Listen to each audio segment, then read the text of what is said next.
Good evening, everyone. Welcome to FGM eCast as we go live with the ANZCAR Truck Series here on a Monday night, Queen's birthday long weekend Monday evening. So wherever you are joining us from, welcome, and I hope you've enjoyed a long weekend. On behalf of Her Majesty, and I'm joined tonight by Carl with you. We head to Talladega for a 75-lap race here. Carl, good evening. Good evening, Stuart, and of course, God save the Queen. I have to be English in that respect, of course. Yes, we are here in Alabama, Lincoln to be precise, the former home of the Anniston Air Force Base, the Army Air Force training base back in World War II. Talladega Super Speedway, the most iconic speedway, you've got to say, in the NASCAR calendar other than Daytona. This place is the mecca of NASCAR. Of course, a famous film being made of the place, one Talladega Nights, of course, but absolute brilliant place. Super speedway action, very, very tricky, very easy to have a mistake here, and of course we're only milliseconds away from having the big one. Milliseconds indeed. We were talking about that in the pre-race. I said, I wonder what the chances are tonight of us doing 75 laps here clean, and you said, yeah, probably not. So I've settled in. I've got myself in the dressing gown and nice and warm, ready to go. Another cool day here in Melbourne. Seen plenty of this. It's on the screen at the moment. We're on board at the moment with Dave Douglas. Kate Donnelly's in front of him. Luke Traher behind him. This is practice. Guys have been doing plenty of that bumper drafting in the warm-up here, so they know what to expect for tonight. What we don't know yet, Carl, if you can take us through it, of course, is who is where, or who's who in the zoo in terms of the championship at the moment. Okay, championship standing wise, let us go off this one. So in first position currently is Edward Foster. He's 8 points ahead of Daniel Heddershade. In third place we have Josh Micklemore, 19 points behind the leader. Fourth place is Maddie Raymond, 29 points down.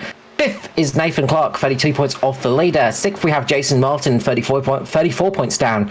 Seventh is James Robbie, 43 points off the leader. 45 points off the leader is Christopher Finlay, with Dwayne Preetz in 9th, 67 points down, and finally Hamish Cleveland 10th place, 67 points off the leader. So expect to see a little bit of a change tonight, as I don't think Edward Foster is out there. Oh no, he's out there, sorry, I misspoke there. I didn't think I'd seen him, but he is out there. So it's getting close in the championship. It is still all to play for, of course.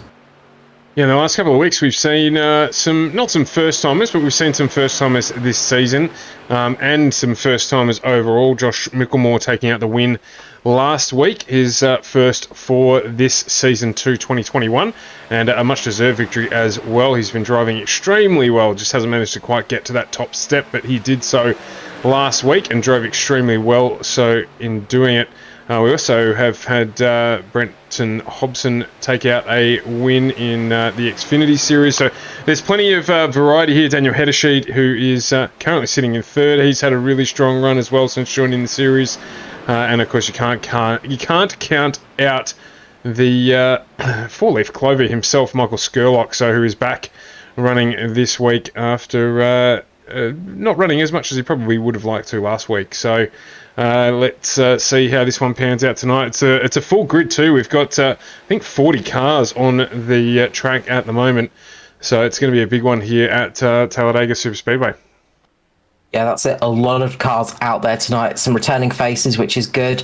We still have a few people unable to return from those big storms that have been happening all across Australia at the moment, unfortunately, which is always a shame. So big shout out to anybody that's been affected by that. Of course, we had our own issues with that last week, but thankfully things are settling down a little bit. But yeah, obviously, a few people still being caught out by that, unfortunately, which is somewhat the case sometimes. It's weather can be very, very tricky sometimes. Well, it's certainly the one thing that we can't control. So, we do what we can with the rest of it, and good to see that I should say that we're back and without any issues at all. Dave Douglas, we wrapped that we got that little spin out of pit lane live on the air for him. So, Dave, if you're rewatching the stream, mate, I hope you enjoyed it. We did our very best as we get back here again. So, again, this is a huge pack running. You should just see Jaden Russell getting up there into, I didn't actually see who that was, but just coming onto screen now is the 89. So that was Maddie Raymond's partner in crime, Mick Taylor. So Mick Taylor? Might have been Mick Taylor. Mick Taylor or Noddy Tompkins, one of those two. I couldn't quite see who it was off when I was looking quicker. I just saw the paint job, so I think it would probably be Mick Taylor because I think he's out there at the moment. So yeah, it would have been Mick Taylor. But yeah, this is the thing. This is what we're expecting tonight. Big packs. As you can see, they're running 4 wide, 3-4 wide there across the start-finish line in pack formation. This is the thing about the Talladega Superspeedway. We've got about 4.3 kilometers of length. That's almost 2.5 miles in old money, in the good old Queen's currency, of course. But it is a long speedway, very steep banks as well. You're going to be using the draft to your advantage. And what can happen is the front end can just get very loose for you. You do wobble in the draft. It's very tricky to run in a pack like this. So it is extremely tiring racing. So the drivers will be really at their limits tonight for fatigue-wise, because the other thing that you sort of don't think of as much is when you're racing in a pack like that is you're looking left and right constantly, you're listening to your spotter constantly. It is really harrowing stuff, driving that close to another driver constantly, lap in, lap out. Yeah, and then you get exactly what we're just seeing on screen now, which is what you're talking about before. 4 trucks taken out there, somebody gets a little loose and everybody pays the price. So I'll be hoping to get all that out of the way before we get underway here tonight for this round. So it can be a bit of a lottery sometimes, unfortunately, and that's what we do say about super speedways is sometimes it's better to be lucky than good, because you can get caught out so easily. It's so easy to have bad luck on a super speedway. Track temperature is pretty high tonight, 48 degrees Celsius. That's going to really be quite warm on the old tyres. The other thing as well is it's about 26 degrees air temperature, so it's not too hot. But when you're running in a pack like that, your engine gets very hot very quickly, so you do have to be aware of running your car nice and close to that, running your truck in a close formation like that, because these vehicles only have the tiniest little slot for the radiator in the front of the truck. You see the big grille on the front there, that's nothing, that's just a sticker essentially. The actual radiator is just underneath the front grille, just sort of, if you look on the Chevrolets, it's underneath the Silverado sign. So depending on the actual truck, it depends, on the make and things like that. But just at the very bottom, that's where the radiator is. So it's only a small little gap, and those things get very hot very quickly. So it's very easy to overheat the truck, and it's very tricky to cool it down when it's a little bit of a warmer air temperature like tonight. Yeah, absolutely. So that's going to be something else that's going to be a factor for the drivers, particularly if they get a little bit of damage, which they're likely to. We've seen cars here before get that damage and just overheat and pop a motor. So a few things for the drivers to consider here. 75 lap race distance. Doesn't sound like a lot in comparison to our normal races, but do remember this is a 4 odd mile track, so it's a long one. We're looking at 51 odd second laps for the guys, so it's going to be testing for them as well, particularly running in a pack like that for an extended period of time. As we've said again, just someone getting down low, getting loose, and I think that was dropping down there into Dwayne Priest. He copped it there. You can see the insides of Todd's Maxfield's truck, as most of the panels there got ripped off. So it's mentally going to be training. It's going to be a physical affair. There's no question about that at all. That 20 livery just sitting in the pit lane there, what a whacker that is. Lego livery, or as I heard it pronounced the other day, Lego. Oh, the Americans, Lego and things like that. One thing I wanted to mention actually was just the new damage model on these trucks is pretty awesome. Just saw Dave Douglas just driving back. He's come into pits now and repaired it, but you could see the actual bits of metal being torn off, and the door actually got torn off of this truck, so you could see right into the actual roll cage and into the truck itself. So any damage like that's going to really affect your aero, and that can really slow you down. So that's something else to be careful of. Of course, this season you're getting a little bit more experience on the ovals, aren't you, Stuart? So you're starting to understand a little bit more of just how tricky it is going in left circles. Yeah, absolutely, and I think what you're talking about there as well with that damage model, that's something that's just come in the latest update that was released on, when was that, for Thursday evening, so those changes, we'll get to see the benefit of those tonight in this series.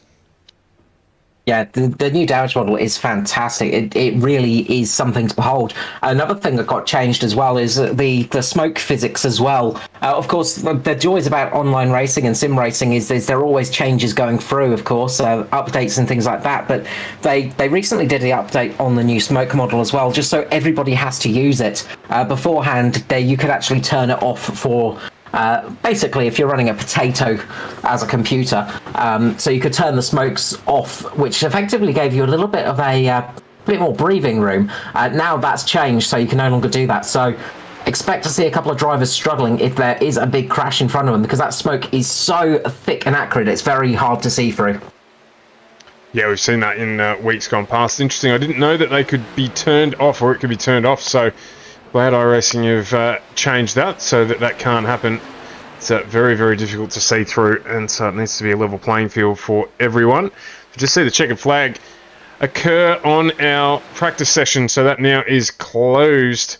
And I can tell you, heading into qualifying, we do have a grid of 40 cars here at Talladega for the ANZCAR Truck Series again. And we're going to jump on tonight with, looks like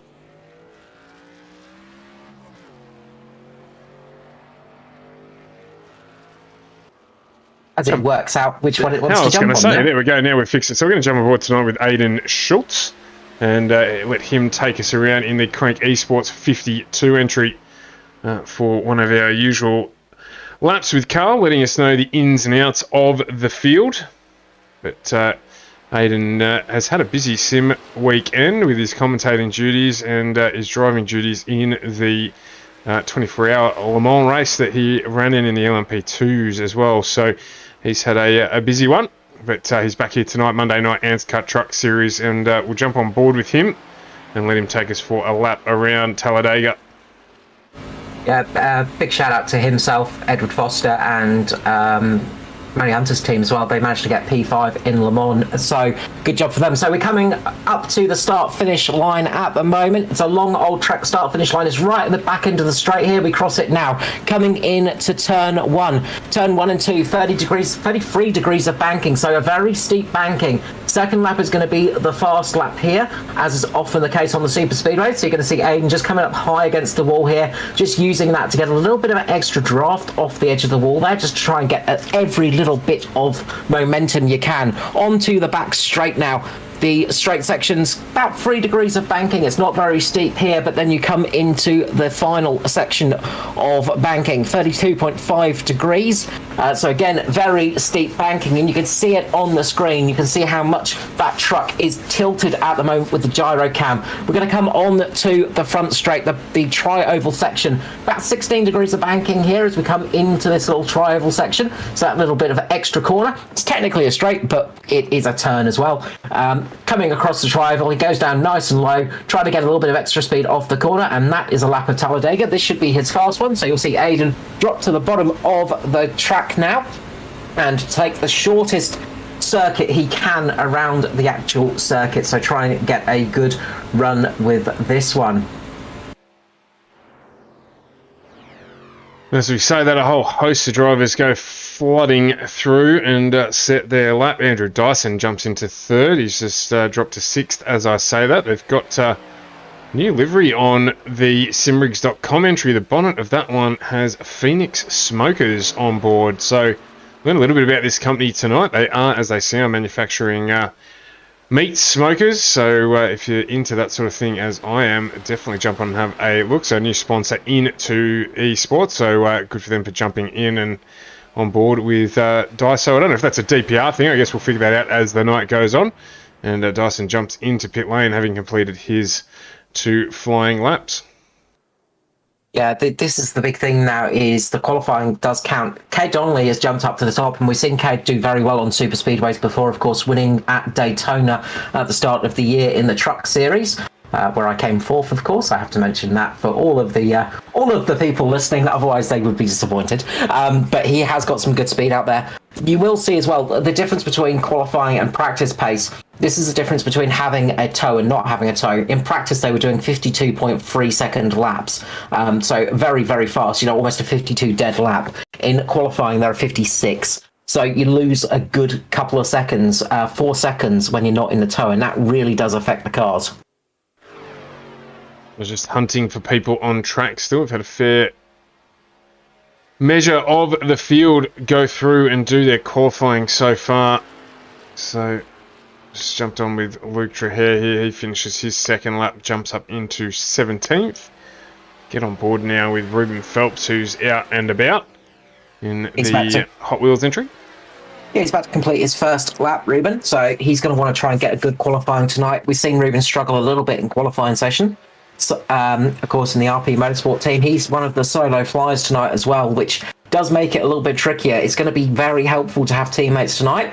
So what we usually look for is when you're actually racing as a solo entrant, is you try and get some friends. You try and actually work together with some teams around you. Good first lap from Ruben there, 56.2. So this lap should actually be a little bit better for him. So this could be good for Ruben if he can actually get this lap worked out. But obviously, teamwork is crucial here on a super speedway. You need to work with some friends. You need to work with some people. Otherwise, it doesn't work quite well. And Ruben just misses out on that second lap, unfortunately. But he has managed to get up into P12. So let's start running through the grid as they will start to get hooked up. So on the front row of the grid is Kate Donnelly, Josh Micklemore. Second row is Ryan Wooden and Aaron Dillon. Third row is Nigel Patton, Christopher Finley. Fourth is James Robbie, Andrew Dyson. Fifth row is Jaden Russell, Jason Martin. Sixth is Hobson and Phelps. Sixth is Clark Davidson. Seventh, Curtis Clark. Eighth, we have Taylor Traher. Ninth is Skerlock Schultz. 10th, we have Tompkins and Wellman. 11th is Raymond and Rizal. 12th is Douglas and Hedersheed. 13th, Maxfield and Foster. 14th, Dawsonak and Leifborg. 15th, Priest and Cleland. 16th, Hasler Williams. 17th is Jones and Scotty Rankin. 18th is Hobbs and Vickers. And on the back row is Steve Hoppett with Michael Shaw. So as I said, a full grid here tonight. That is the order that they will start in here at Talladega. You shout out to AJ Insurance Services for their support of our stream. Thank them each and every time we stream with good reason. The team at AJ Insurance Services can help you out with your commercial business insurance. So if you are looking to protect yourself from the unexpected, give the guys at AJ Insurance Services a call or jump on their Facebook page and reach out to them. They will be able to assist you to help you manage the unavoidable, and they are very, very good at what they do. So thank you for their support as we get ready to get away here. Just waiting for the last few cars to jump in. Crank Esports, Traher and Skerlock just holding everybody up a little bit here, just getting themselves sorted, jumping in. Brenton Hobson about to make his way onto the grid, as well as Steve Hoppett. Before we get underway here, Ed Foster will be a little bit disappointed with his qualifying, no doubt a bit further back in the field. Of course, he was part of that Le Mans effort on the weekend, so maybe feeling a little bit sore and sorry after having been involved in a lot of racing over the weekend. Yeah, he also went on to win the Weekend Warriors race at Phoenix as well. So very, very strong weekend for Mr. Foster. Simboys are going to be happy with their qualifying efforts. They've got Kay Donnelly, Aaron Dillon, they've got Christopher Finlay, and who else have they got? They've got a few cars up there, actually. So there's a few of their team up in the sort of top 10. Pace Syndicate as well, looking good at the moment. They've got a few cars in the top 10, as well as Mitch Motorsport, of course. You've got Josh Micklemore and Jason Martin inside the top 10, so look out for those guys to start working together. What you might see is a few cars just drop off the back of the pack here. Just lose a little bit of speed at the start of the race, just to ease off a little bit, just to make sure they're safe and avoid any first lap incidents. Sometimes if you're not leading, it's best to be a little bit further down the pack so you can avoid some nasty incidents. But watch out for Simboys. If they can actually hook their cars up, they could be in with a good shout tonight. Just want to say a thank you as well to Locked On iRacing for their continued coverage of the ANZCAR series. A big shout out to those. And if you're up for some iRacing content and like to listen to podcasts, they are available on your favourite podcasting network. But Kate Donnelly is going to lead us away for tonight's race. Again, good record on the super speedways this year for Kate Donnelly. He's going to want to try and get another one under his belt. Yeah, what a fantastic view we've got here as well. The whole field filing through. It's big enough for us to be able to get a good shot like that, where we can see all 40 starters just doing their final checks and thoughts before they get this one underway. Do they go early? Do they manage the race, knowing that we've got 75 laps, and probability of a caution here is high as the pace truck drops down. We've got a fair way to go here. We've got a long run around before we get to see that green flag wave, and it will be Cade Donnelly who everybody will be watching as we form up, ready to get going for another week here on FGM ANZCAR. ANZCAR truck taking us away. It's going to be Cade Donnelly and Josh Micklemore. Last week race winner Josh Micklemore at the front. Can he make it 2 from 2 as we get going here at Talladega? Micklemore and Donnelly get away. It looks like a pretty smooth start for everyone. And of course, the immortal words of boogity, boogity, boogity. Let's go racing, folks. The green has dropped. We are underway. Cade Donnelly does get a good start. And people are just going to have to settle now. It's just that thing of not working too hard, too early, because you can't win this race in the first lap, but you sure as heck can lose it quite quickly. Very much a matter of monitoring and managing those around you. As you can see there, running bumper to bumper. That was very close there. Ryan Wooden just got really, really wobbly there. Josh Micklemore cutting down in front of Cade Donnelly. Not much room given there at all. That was almost a moment there. If Cade Donnelly had not eased his foot off that accelerator a little bit, that could have been an enormous smash, of course. And we do talk about the big one because it is always very close. There are cars starting to look a little bit more racy now as the first couple of laps have gone under. The tyres are starting to warm up and the cars are starting to feel a little bit more racy, but you just have to be careful, of course, because these trucks, they don't have a huge amount of aero to them, but they do have aerodynamics to them. They do have downforce, of course. And when you cut in front of a truck in front of you, all of a sudden the truck behind you will lose some of that aero downforce, of course, and will get very, very loose. You can see there Ryan Wooden just struggling a little bit in the mid-pack. He's just getting a little bit wobbly there. And that's the problem, is the truck does get a little bit loose on you in the mid-corner. As you're entering the corner, all of a sudden you'll start wobbling on your steering wheel, and it's very easy to go up into the side of somebody. Yeah, you just end up developing that tank slapper as you try and just make those little corrections and actually make the problem worse. So, as you say, Wooden, they're just getting a little bit scary, but not too bad for everyone there. So he's doing okay. Nigel Patton, great qualifying run from him tonight. Activity Hub Bali entry. He's currently up in 6th place. No huge movers yet, albeit I say that. Edward Foster up 9 positions into 19th to cast my way down the list, but the majority of the guys just jogging on the spot at the moment, trying to get some feel for how the thing's going to play out tonight, and for those racing around them as well. Yeah, that's the big thing. Foster is actually doing quite well to work his way up towards his teammate Norman Clark at the moment, so he's trying to get hooked up to his teammate so he can get nice and close and those two can start working together. I did notice a few people dropping back to the rear of the field. Riley Curtis, one of them.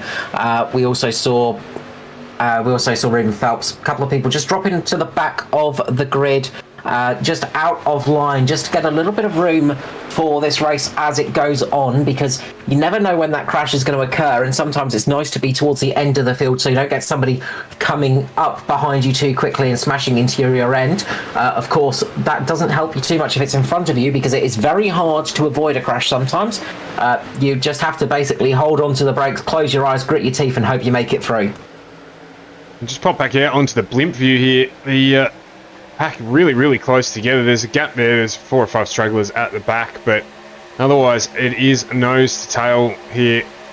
4 laps in, heading on to lap 5. You just see there a Sway the Crank Esport boys. They have joined together. I think that's Traher and Schultz on the top line there. And the teammate just below them, Edward Foster in front of him. Also, by the looks of it, down there is Mick Taylor as well. So, you know, there's a really, really strong pack forming there, but no one really able to get a breakaway yet, as we would expect. We won't really see too many people breaking too far away from this. That high line's starting to work a little bit with Aaron Dillon at the moment. You can see him just pushing ahead of Josh Micklemore, and he might just slice down in front of that car. You can see just behind Kate Donnelly as well, just needing to get some air on the front of that truck. And that low line is starting to get a little bit more effective now. They're just going to generally sit side by side for the moment. You're not going to see a big leap out in front of anyone pulling away too quickly. You won't see that sort of unless there's a big moment, a big check-up or something in the middle of the pack, and then even then you'll see people catching up quite quickly. What happens, of course, is when you're following another car, another truck so closely on a circuit like this, and what we call the sort of bump drafting and the drafting, is effectively it makes your truck longer, so you get less drag on the truck, so it goes faster. Now, when you're the truck in front, you are pushing for a little bit more air, so you're going to use up more fuel. But effectively, because your drag's been reduced, you will go faster. So Josh Micklemore at the moment is doing speeds of about 290, 295 kilometers per hour, sort of out the front of the pack. If you lose the draft, you're going to be dropping down to around about 280. So that's the difference between running in the pack and running out of it. You lose a lot of time. You lose a good 10 to 15 kilometers per hour. And that's just the difference of having that extra bit of drag on the back of the truck. That little spoiler, the little gurney flap at the back, it does make a big difference. And that drag is quite devastating when you don't have a truck behind you. Yeah, well, I should jump back and have a look at that. I was just looking back through the field to see where there is a little bit of a gap, someone flying solo, and the problem is there's not really anyone. Ooh, we've got to check up. We've got to check up at the back.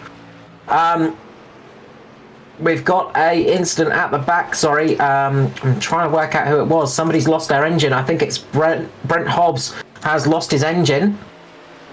He's gone into the back of Ruben Phelps. So Ruben Phelps has actually got spun. That's what's caused that one. No caution flag. No caution flag there. So Ruben's gone into the side of the 80 of Nobby Tompkins. So they've just made contact. So dropping to the back of the field didn't help Ruben too much. And then we saw Brent Hobbs just go right into the back of Ruben, and that's really, really hurt their race. They're going to drop right off the back of the field now.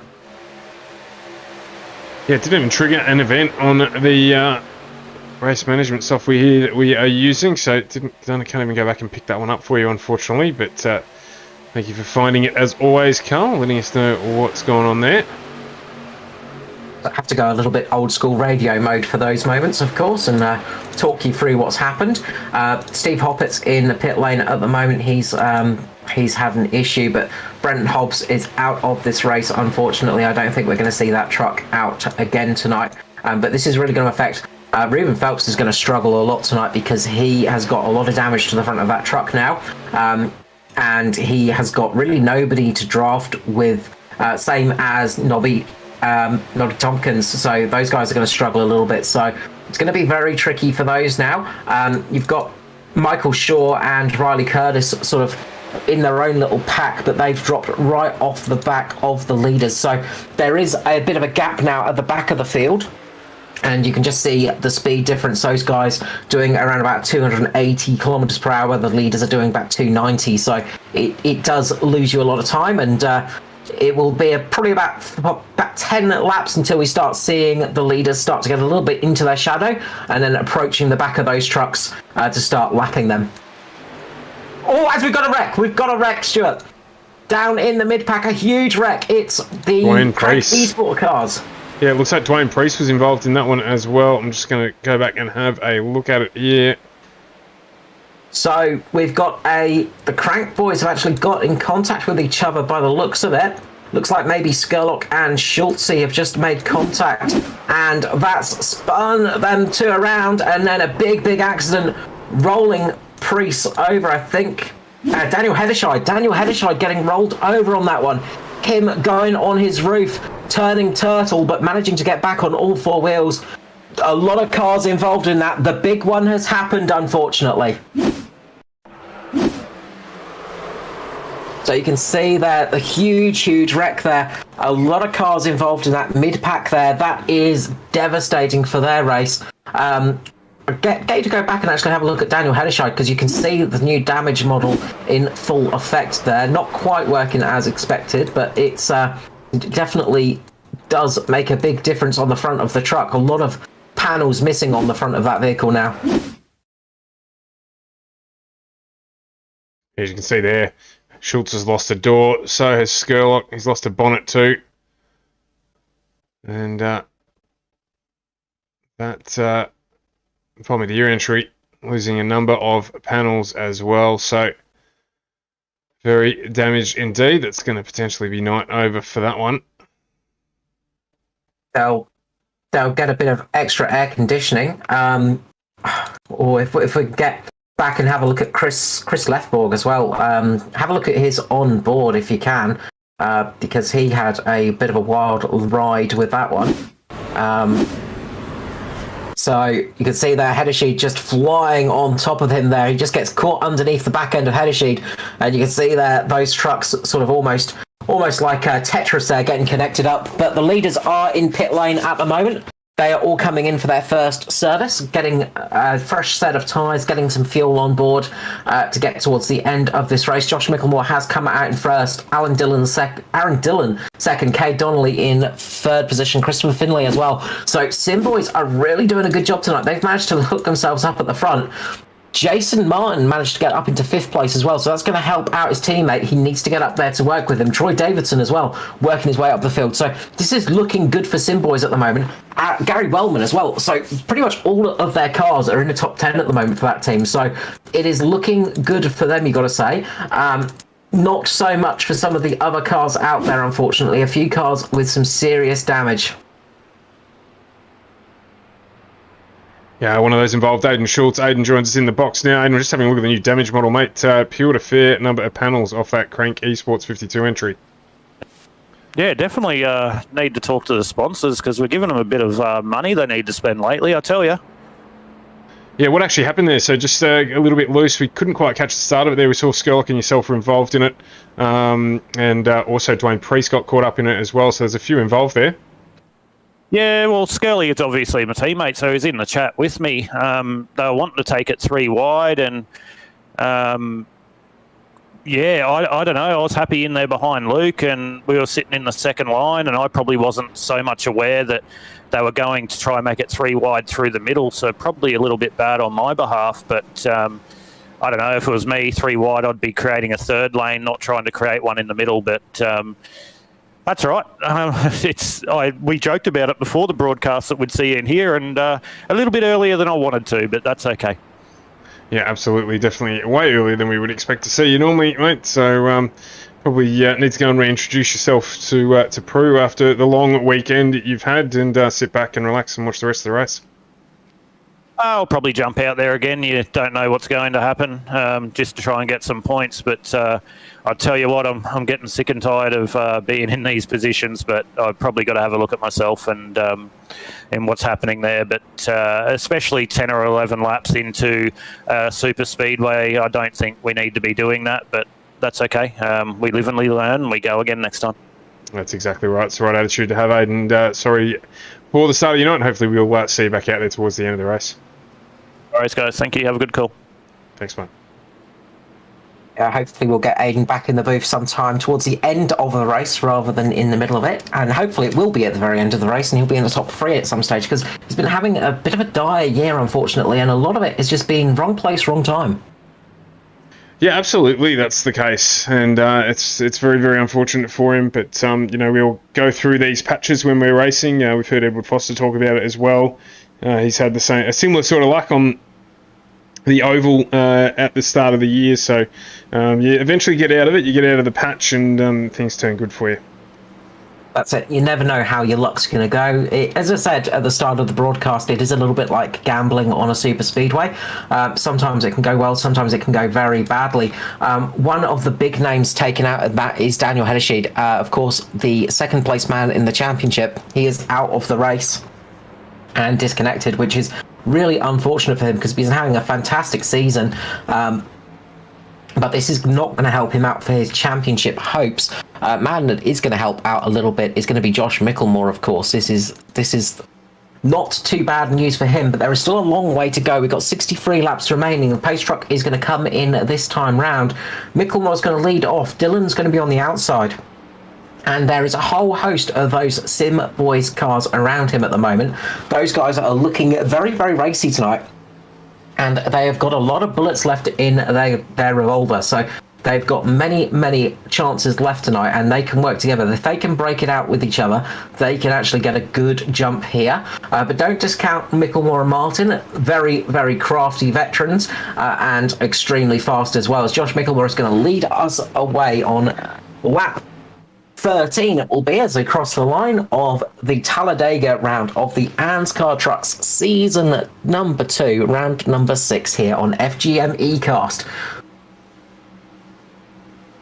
As we go green, the flag waves, and Micklemore there doesn't get quite as good a start as Aaron Dillon does on the outside. So Dillon very much awake there in the Simboys 13 or 013 entry. So looking for a smooth start here. We know cautions can breed cautions, but Micklemore there has picked up the throttle and he is on his way with a 40 there. Cade Donnelly right behind him. As you said, Carl, there's 5 Simboys cars in the vicinity of the front here. We've got Jason Martin in a Sim sandwich there in the purple 21 entry. Mitch Motorsport here. We wanted to get up on the back of Josh Micklemore, his teammate, so they can work together as quickly as he can. But there's a fair bit of Simboys to contend with around him, so he's just going to have to bide his time a little bit. Very, very experienced racer Jason Martin has had a win this season, and he will be wanting to work with his teammate. In the background there as well, can't discount the likes of Christopher Finlay and Brenton Hobson as well, Jaden Russell. So it's a really, really strong lead pack here, and at the moment it's wide open as to who might take this one out. It's very odd to say Jason Martin having a win in a season. I mean, we're used to saying Jason Martin with multiple wins. It's showing the level of competition at the moment in the series where somebody of the caliber of Jason Martin has only got the 1 win underneath his belt at the moment. It has really picked up this season with the competition, and that's what we love to see as well. It's always good to have that. But at the moment, you can see Jason's doing a great job of working his way up the field. He's right by Cade Donnelly at the moment. Now, this isn't a bad position for Donnelly at the moment, as well as Troy Davidson and Gary Wellman, actually, on that low line. Those cars are getting a nice line up there and are sitting behind the leader, so that's going to help their fuel mileage, of course. It won't help temperatures too much, but will help their fuel mileage a little bit. Micklemore, meanwhile, is going to have to be punching a hole in the air at the moment for those cars behind him, and it is going to cause him a little bit of trouble, as it looks like there's somebody having a barbecue on the infield. I think that's Brent Hobson, or one of the cars on the infield was just merrily smoking away in the paddock. But yeah, the new smoke model, you can see it just drifting across the track there. It is something special. But that top line has just fallen away a little bit. You can see they've dropped all the way back past Troy Davidson as they just go past Noddy Tompkins there, just being lapped at the moment. But that top line has fallen off at the moment.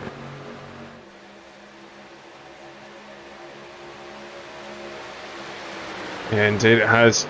Micklemore, Donnelly and Martin here just trying to keep it smooth. So I've just sent someone in the chat there just saying that the GoFundMe link isn't working. Appreciate you trying to donate to that cause, which is still available. I'll find out what that is and why that's the case, and we will let you know. You can jump onto our YouTube channel and donate via the channel, all proceeds going directly and 100% to that cause as well. If you can't get that done, there is a donation link on the YouTube channel as well. You just see Russell and Hobson creating, a third lane here. So they're wanting to make a move together. We were speaking about them before. So they're now in that top lane, the outside of Dillon and Finlay. So we've got 3 wide here at the front for the first time tonight.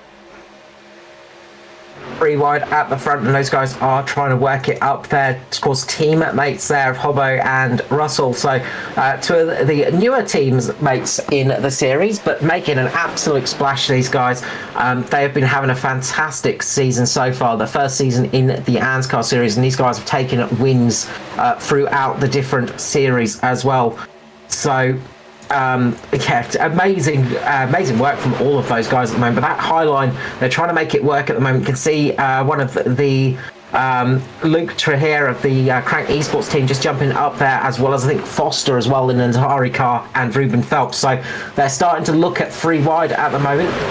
The middle line is working quite well at the moment. You can see Jaden Russell just getting pushed along at the moment, coming out very well. Yeah, indeed. And still basically got everyone together at the moment. I think it might be Dave Douglas back down at the back there. But other than that, everyone running in this pack. And it is extremely heated. I was going to say heated in there. Very, very, very much anyone's game. As we see that move for Hobbo and Jaden Russell pay off. Now move down into that middle lane. They're at the front here, running next to Josh Micklemore.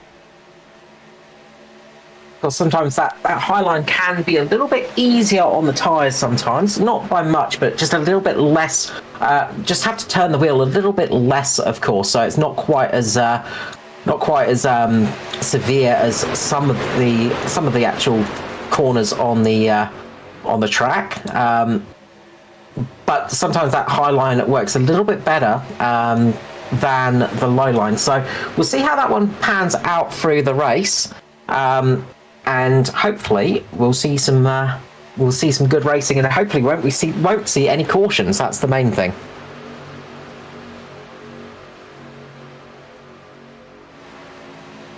So at the moment, you can see Jaden Russell up the front with Brenton Hobson as well, just leading Josh Micklemore. And we know that Josh brought some of these drivers through, so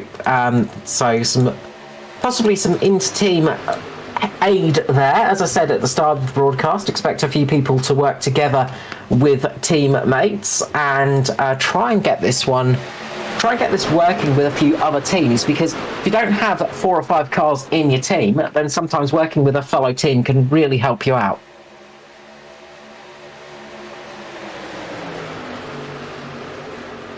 Yeah, absolutely, Carl. Sorry, I was just updating the link there because I realised that the stream link for the donation for the event last week was on the computer that we used temporarily for the stream because we were out with electrical storms in Melbourne. So I've just updated that on the YouTube channel there. So that is active if you would love to donate. But the teammates there, Russell and Hobson, now take the lead. Josh Micklemore back into 3rd place. And Jason Martin hasn't managed to quite get up onto the back of his teammate either. So Micklemore there is a little isolated, but doing a good job nonetheless with 20 laps in. Yeah, and what's good for Micklemore at the moment is he's just 2 cars behind. That's going to help his fuel a little bit now, so he's not the leading car. He's not punching a hole through the air. And as you said, with the GoFundMe link for the Prelude to the Dream, of course, we have updated that. If you go onto the socials, you will find the replay for that race lurking around. We managed to get a working replay up for everybody so they can watch that race. Of course, a very fun dirt race. Won't spoil the winners here tonight, as somebody has a big moment in the mid-pack there. Adam Rosell there just had a big moment in the Valvoline car. He had a big side slapper on him and managed to keep it going, but that was almost a big moment. Yeah, absolutely. And if you are having a look at that replay, do jump in and give the channel, Carl put that together for us, and do jump in and give his channel a big thumbs up and a subscribe on YouTube as he pushes towards 1,000 subscribers. A good achievement by anyone's measure, and I think he's only a couple away now as well if he hasn't already gone past it. So jump in, make sure you subscribe to help Carl out on his own channel as well. Thank you for that. I try not to self-promote too much on that one.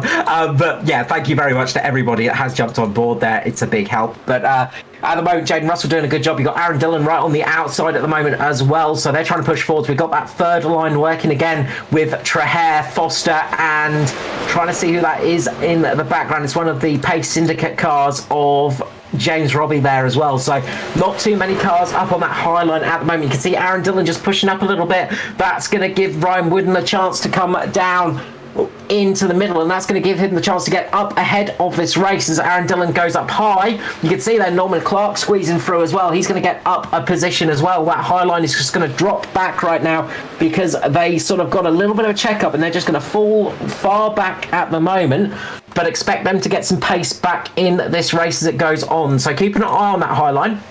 It will start to push up once again as soon as they settle it out, as soon as they get used to everybody they're driving with.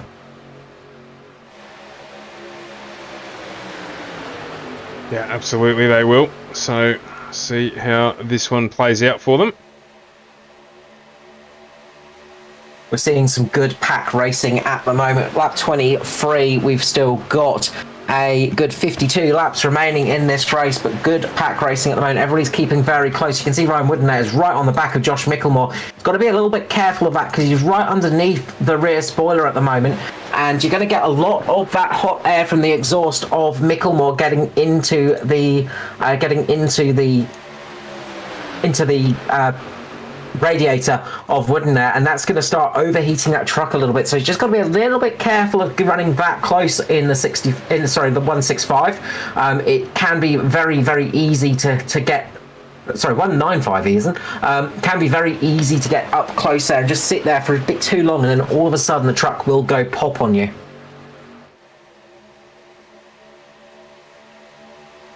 Yeah, very much about a race of management, that is for sure.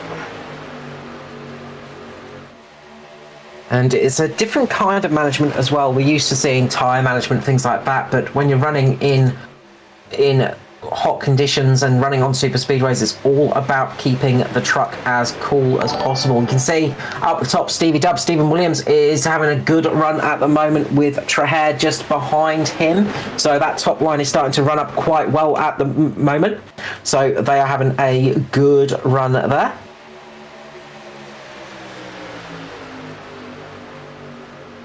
Seeing there that Donnelly's just dropped back a little bit too.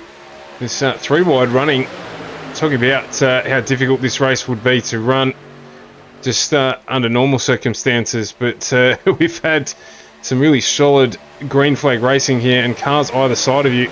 It is definitely going to test the drivers.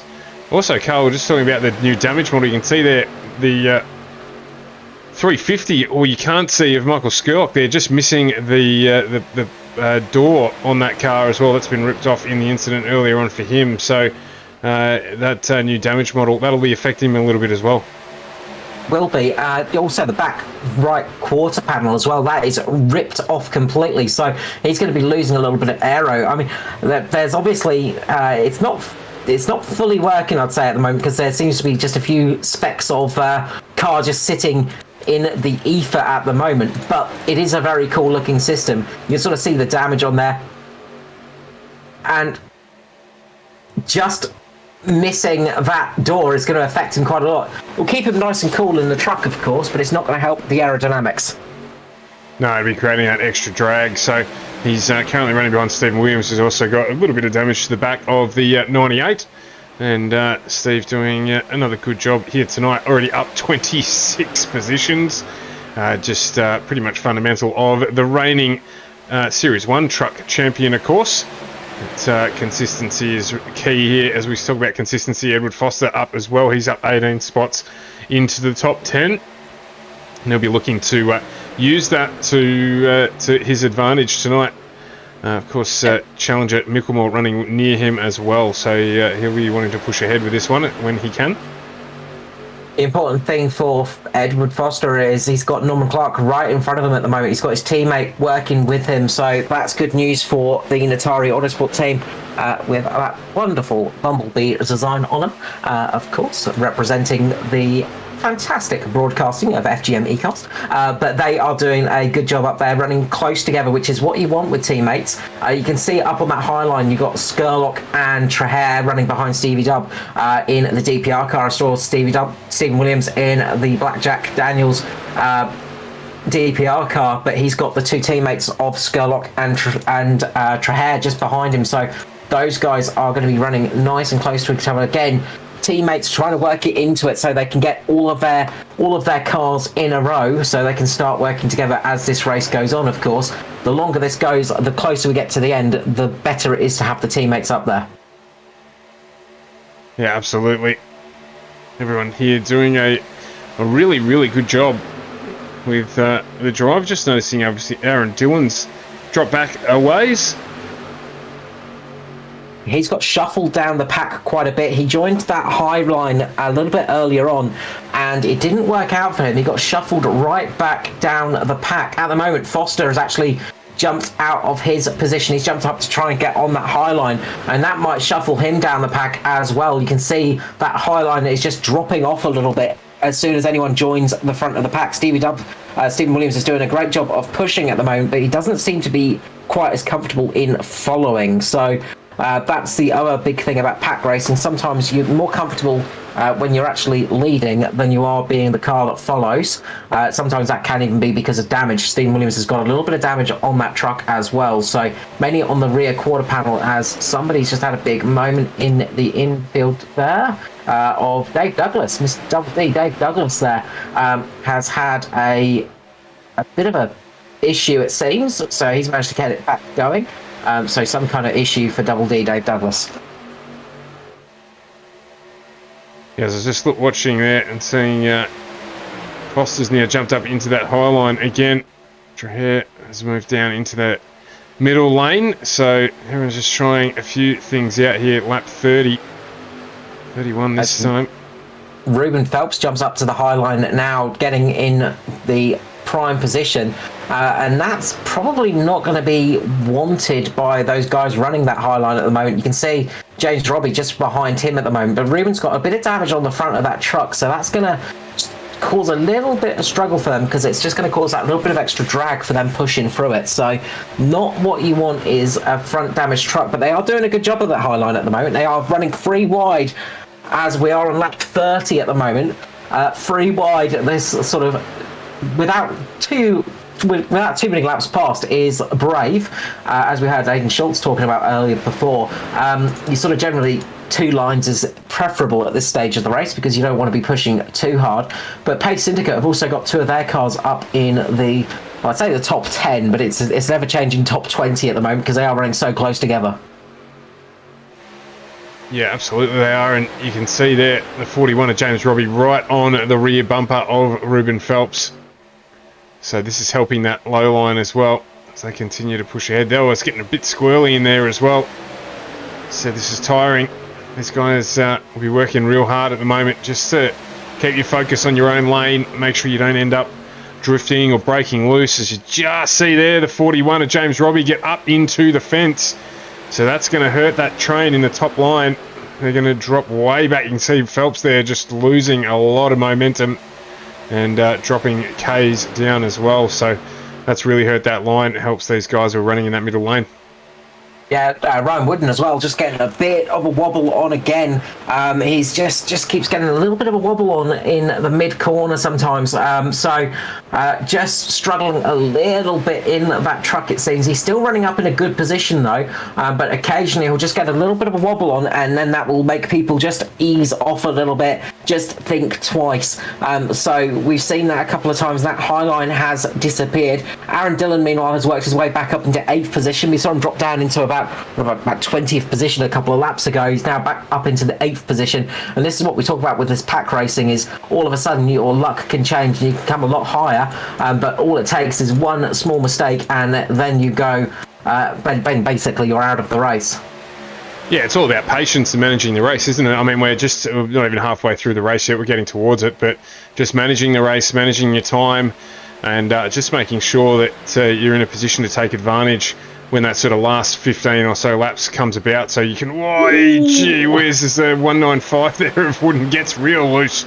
But you just want to make sure you're there or thereabouts when we get to the end of this one. But at the moment, Mickelmore, Russell Hobson doing a good job on the low line, just getting a little bit over the apron there, a little bit squirrely. I think maybe just a little bit cautious of Wooden there, who might have just been losing the truck a little bit. He's now under pressure from Norm Clark in that top line. Oh, it's down the infield there. I think it's Luke Trahare's gone around in what is a solo incident as he gets back out onto the track. So no caution caused there, but he's had a big solo spin there by himself. Yeah, just got helped a little bit by Gary Wellman there. So just Gary Wellman just getting into the back quarter panel of Trahere there, just giving him a little tag, and that's what caused him to go spinning around, going across that little bit of tarmac and then across the grass. A great save by Luke there. That was a fantastic save. We've seen some mega saves this year, and that's going to be up there, because that would have been an enormous crash. Yeah, in fact, you're right there. Trahere just getting the help off, so he's managed to grab hold of that one, giving those folks down there in the camper vans a good showing down the inside. So Good catch there from Trahir. He'll be counting his blessings. Yeah, he got very lucky with that one indeed. So good news for Luke, but unfortunately no caution. So that's going to drop him right to the back of the field, and he's going to have a torrid time to try and get back there without a caution flag coming out. So we'll see how that goes, and that's really affected that second line at the moment. They're going 4 wide, a little bit further down. You can see Aaron Dillon caught in the middle of that. This is getting a little bit messy now in that mid-pack. Those cars are just trying to sort themselves out to get a second line going, and everybody wanted to lead there for a second. Nobody wanted to be the bridesmaid. Everybody wanted to be the bride. You can't have that in a race like this, because you will end up with a big crash or losing a lot of positions. And the person that got affected most from that, I think, was Edward Foster. He shuffled all the way down a fair bit, so that really cost him a fair few positions, but he should be able to work himself back up shortly. But that was a bit of a messy rejoining there. So I actually didn't think it was that bad. I mean, yeah, he's definitely got shuffled a lot further back, but he's down in the low line now. He was caught in that high line for quite some time, so he'll be able to manage things a little bit from here and make his move up into the midline when it suits him. Of course, we could see a caution period at any tick of the clock. That might help him out as well. Sorry, it was Norman Clark I was looking at. Yeah, it was... Norman got caught up in that one a little bit more, but yeah, it's sorted itself out now. It was just that moment where everybody sort of was jostling around for position, and when you're doing that at sort of close to 300 kilometers per hour, it can become very dicey very quickly, of course. And that's the tricky bit, is trying to shuffle your cars into a good line at nearly 300 kilometers per hour while you've got 2 cars beside you and you're looking ahead and behind you. Brings new meaning to doing anything at the shops, doesn't it, when you're doing 300 k's an hour, trying to effectively park your car between parallel lines for 4 miles at a time, as Dylan there gets aggressive and just chucks the 013 down into the low line. Does a good job too, so that helps him. He'll benefit from that, getting out of that top pack, which has just been a little bit unsettled over the last few laps. I think he'll enjoy being back down in behind Ruben Phelps there. Yeah, it's something of just... Everybody's just got to settle a little bit now, because you can see everybody's a little bit tense at the moment. Nobody's quite settled into a position again. We had that lovely long spell where everybody was working well with each other, and then all of a sudden things started to go a little bit skew with, and that was sort of caused a little bit with that Luke Trahir incident, and that really knocked a few people about and changed their nights. Just having a little bit of a look down the field, and I've just noticed Matty Raymond unfortunately has retired his truck, so Mr. Sheen not keeping it so clean tonight. He got caught up with an earlier incident, quite a lot of damage to that vehicle, so he's had to call it a night, unfortunately. Absolutely, and at this juncture, just a quick reminder, if you are watching, welcome to the stream. You are watching the ANZCAR Truck Series live from Talladega, 75-lap race here tonight, and we're just over halfway through that now, round 6 of the second series of 2021. And we're thrilled to have you on board here. If you are liking what you're seeing, do help us out by hitting that subscribe button, turn on those notifications so you don't miss a broadcast from us. We're generally broadcasting 4 nights a week with a mixture of track and oval track racing. So circuit and oval track racing is what I meant to say, but a good mixture of stuff there. Generally it's Carl and myself who are there. Oh, we've got a spin there. There's a big incident at the front. Jaden Russell getting caught with that one. And you can see there, that was Edward Foster getting caught by Jaden Russell, and that has caused a big crash. Josh Micklemore, the big one to get caught out in that. You can see he's just speared into the cars. That is the big one. That you're not going to get much bigger than that. That's taken out pretty much the whole field. That is going to hurt a lot. Josh Micklemore, we're just on board with him at the moment. We'll catch up with that one. Just saw there Ed Foster just getting a little bit of help in that rear quarter, and that ended up turning him. And the rest is history after that. Let's jump on board with Foster and have a look at that from his perspective. So yeah, you can just see the tail end of that. He just gets caught a little bit by, looks like Jaden Russell. And that's what caused that one. You can see so many trucks getting caused big damage there. Too many to mention there, in all honesty. There are just so many trucks getting caught up in that. Just seeing if there's many good luck stories in that one, but I don't think there's going to be too many. I think the luckiest one in all of that incident was probably Edward Foster himself, because he got spun in the right direction again. He basically got tapped and then tapped back in the right direction. So it kind of worked out okay for him. But so many trucks behind him have been taken out of this race. Stephen Williams, you can just see their tail end of the picture there, just sliding through out of the picture there. He got caught up in a big way. A lot of damage out there now. This is going to be a big one. This is going to affect a lot of drivers' positions and a lot of. This is going to be a big effect to the end of the race. Everyone jumping into pit lane as well, of those that aren't in there because they need to be. And there'll be a fair few there who'll be very, very frustrated with the outcome of that one. A lot of innocent bystanders I've got on the list here.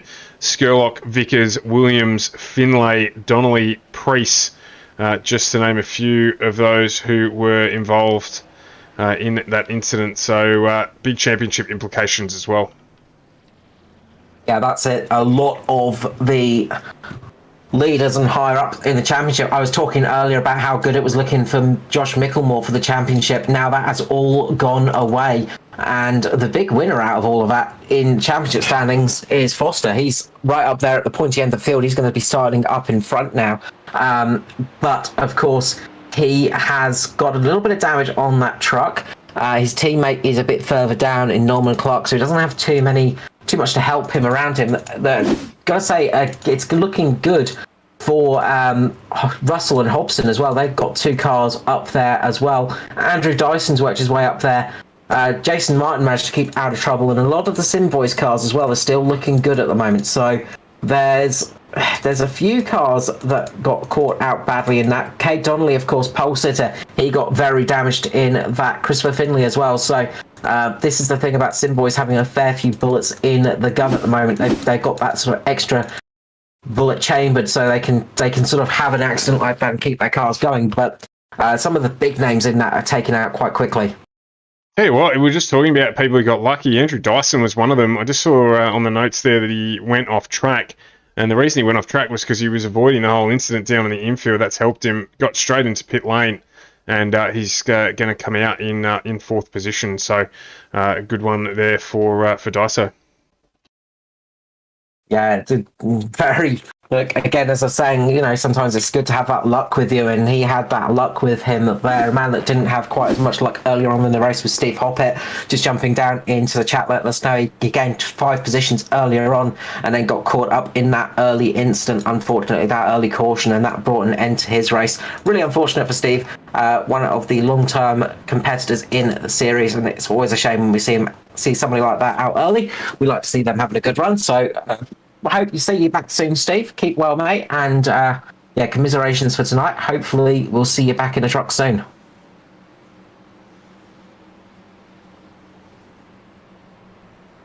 A guy that has worked out for quite well is Luke Traher as well. We saw him having that spin earlier on. He managed to avoid that wreck because he had plenty of time in hand. Of course, he was quite far off the back of the field. But that has given him the chance to catch right back up, and he's going to be sitting in a relatively good position with relatively little damage to that truck. So that could be very useful for Luke Traher. That could be the thing that salvages his night for him. But we are going to be going back to green flag racing soon. Edward Foster's going to lead from Jaden Russell. Yeah, and just quickly, Scotty Rankin, Ryan Jones and Michael Shaw, also big benefactors. 27, 24 and 27 places up respectively. So a good effort from them, particularly with Jones and Shaw as well, starting from the rear of the grid at the start of the race.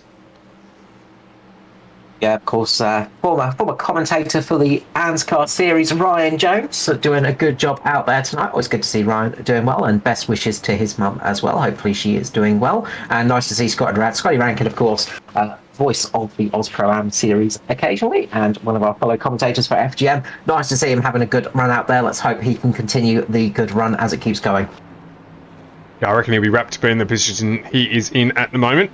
So able to manage his own race a little bit, stay out of all of the traffic, and get that one done. So we'll see where we go from here. It's Foster and Russell on the front row. Hobson, Dyson, Davison, Martin, Dylan, Wellman, Rankin and Mick Taylor rounding out our top 10 here as we're going to get back underway from our second caution period tonight at Talladega, round 6 of the Oz ANZCAR, I should say. ANZCAR Truck Series. About to make a slip there and say the Oz Pro Am Sim Series after you mentioned it just before, but the ANZCAR Truck Series, of course, as the pace car pulls in, or pace truck pulls in. Going to be at the control of Edward Foster here. You know, plenty of experience in getting these things restarted, so long run back around the last corner before we head down towards the start-finish line. So we've got plenty of time to plan when he lets this one go. It's everyone else is jogging on the spot, wondering when he is going to drop the hammer and get us back underway here. I'd say he's going to wait until he gets very close to the line. You can see he's just waiting. He's not doing it yet. He's trying to catch him out, and he goes now. He drops it quite close to the line. Jaden Russell's going to get a little bit of an advantage because of that cleaner truck. He's got a little bit of a cleaner nose than Foster, but both of those guys running a little bit of damage. Foster managing that low line, though, and that seems to be the quicker line tonight, so he's going to want to just stick there at the moment. But that high line is pushing quite well. You can see Andrew Dyson pushing Jaden Russell with Jason Martin just behind him. They are getting a good amount of speed at the moment. Russell slides down in front of it, cuts down in front there, and leaves Andrew Dyson to the lead. You can see Foster just getting a little bit tail happy behind Jaden Russell there. Dyson is going to want to try and get out in front now, try and drag along Jason Martin as well if he can. But you can see Dyson doing a good job up there with the Phoenix Smokers DPR car. Good first time out with that truck sponsorship. He's getting a good bit of coverage for it. Jason Martin now going to be the leader of that top line, and he's going to want to try and get in front. You can see Dyson just easing off a little bit to help Jason there, just dropping down. And I think you're going to see Jason Martin just slide in front of Dyson in the next lap or so.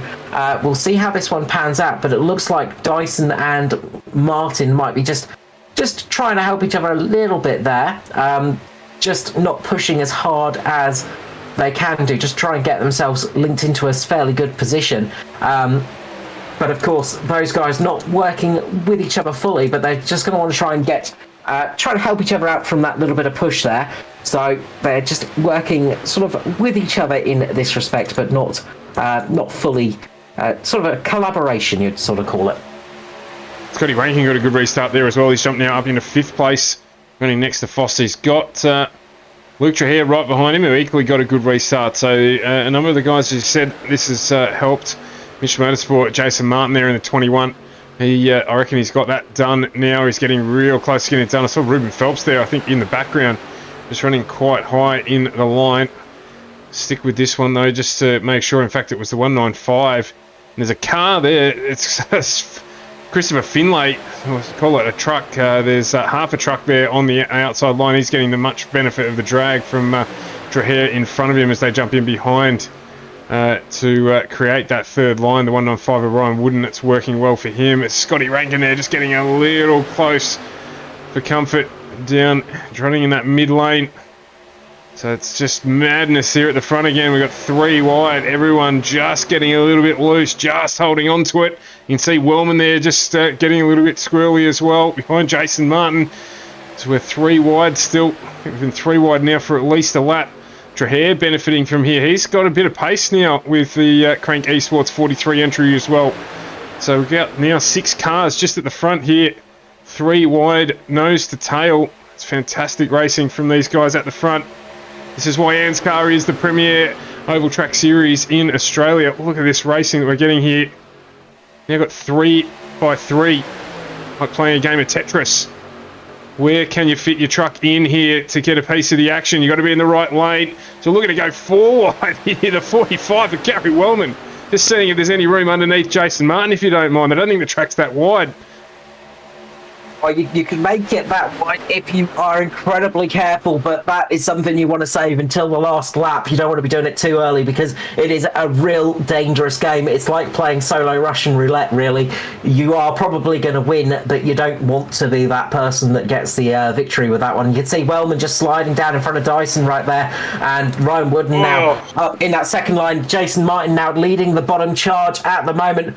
Wooden is right at the front there as well. You can see Scotty Rankin, I think that is on the outside. He's just trying for the outside line. He's getting that little bit of side draft, but he's not getting much help out there as Wooden comes down to lead the front line. He's got Luke Trahere just behind him at the moment. So these guys are shuffling through at the moment, seeing who has got the cleanest truck, seeing who can actually carry on with that speed. But as more trucks slide off of that top line and fit into the bottom line, lock themselves in there, it is going to become harder and harder for that top line to find speed.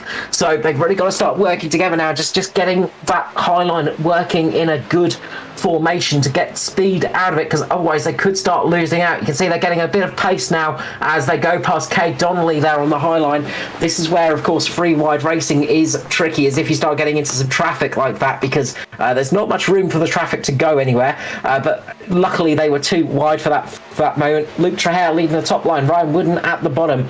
We have got 2 wide here at Talladega with 28 laps remaining. Yeah, there's a few losers out of that, unfortunately. So Edward Foster slips right back down to 10th after running as high as 5th. And, of course, he was on the front row for the restart. So he's dropped down in this. Good news for him, his truck is still relatively clean. He's got Scotty Rankin to his outside. Andrew Dyson also just jogging on the spot a little bit at the moment. He's got Russell right behind him.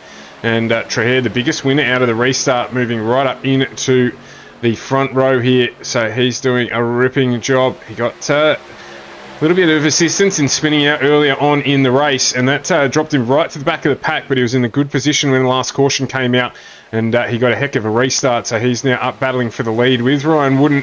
And of course, you've got Jason Martin there, experienced campaigner, right behind him. He knows exactly where he wants to be at this point in the race, and is just managing his way through. The 45 behind him of Gary Wellman as well. So there's plenty of experience up at the front of the pack here as James Robbie just drops another spot there. But these guys will be pretty happy, I think, at this stage of the race to be where they are. Christopher Finlay, I don't understand how that car has any pace whatsoever. There's fewer panels on it than there should be. So he's doing a good job as well in the 104 entry that has suffered a little bit tonight.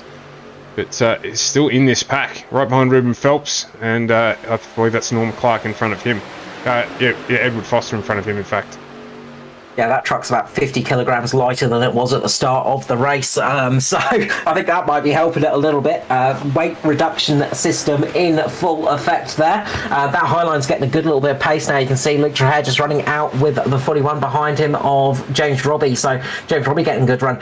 I was saying about experience up at the top of the field. We've got a lot of experience, but we've also got some inexperience as well, at least for oval racing. You know, you've got to say Andrew Dyson, one of those drivers, very, very experienced in ANZCAR now, but a specialist on the twisty stuff on road tracks. Scotty Rankin as well, not so much experience on the ovals. So those guys are running up, doing a fantastic job at the moment. Luke Trahere as well, he's one of those drivers that has had a good career in ANZCAR so far, but he is a little bit less experienced on the ovals than some of them out there, although he has got a good year or so under his belt. So, you know, a lot of those drivers up the front, there's a good mix of experience and some slightly inexperience, you got to say, but they have all got some seasoned pedigree behind them. That's the main thing. They sort of know what they're doing.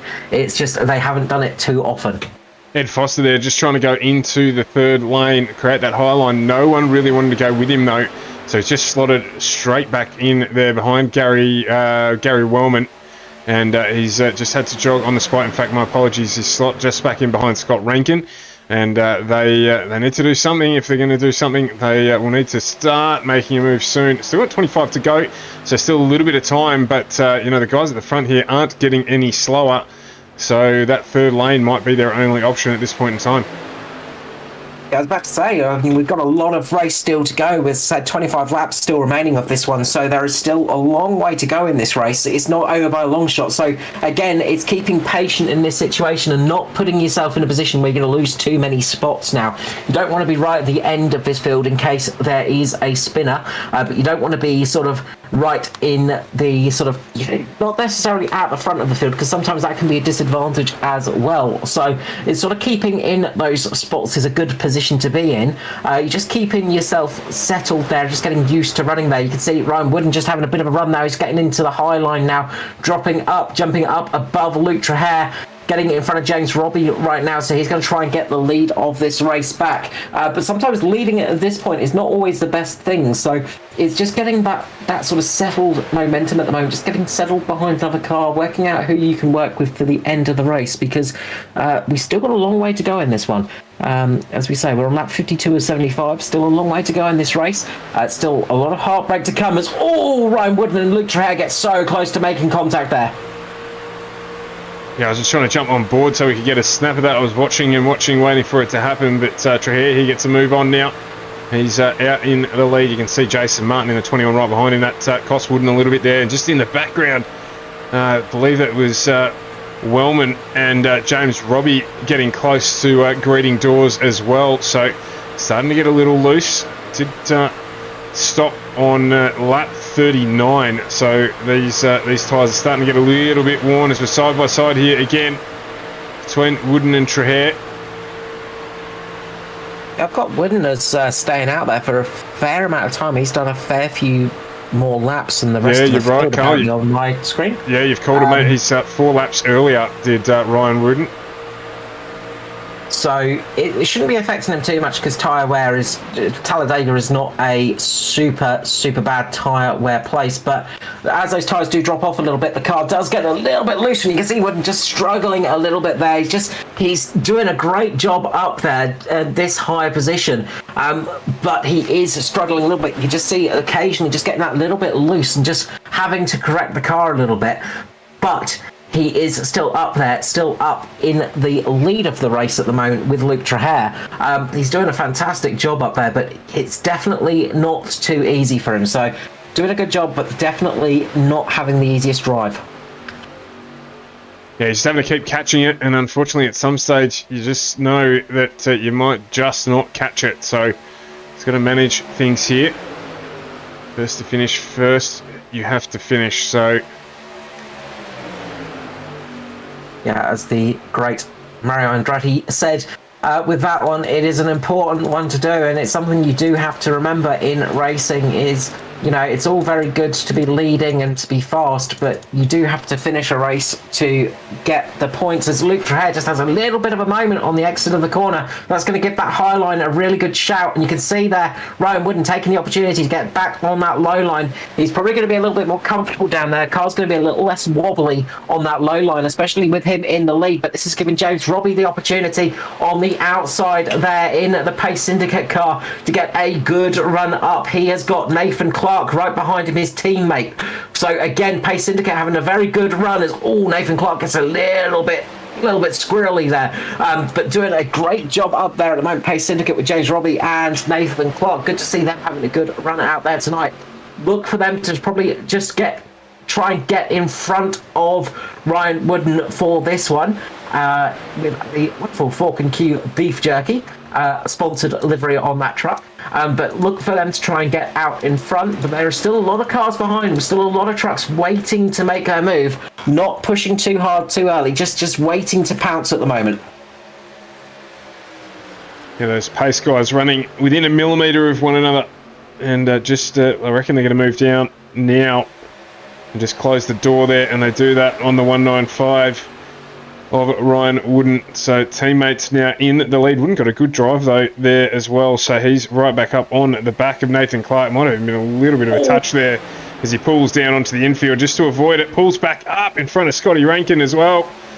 That causes some issues, and that's let Edward Foster and Ruben Phelps get the push on in that high lane now. So they're putting the pressure on the Pace Syndicate boys, and you can just see there Wooden just on the back of the Pace Syndicate trucks as once again Clark just starts getting a little loose on the exit of the corners.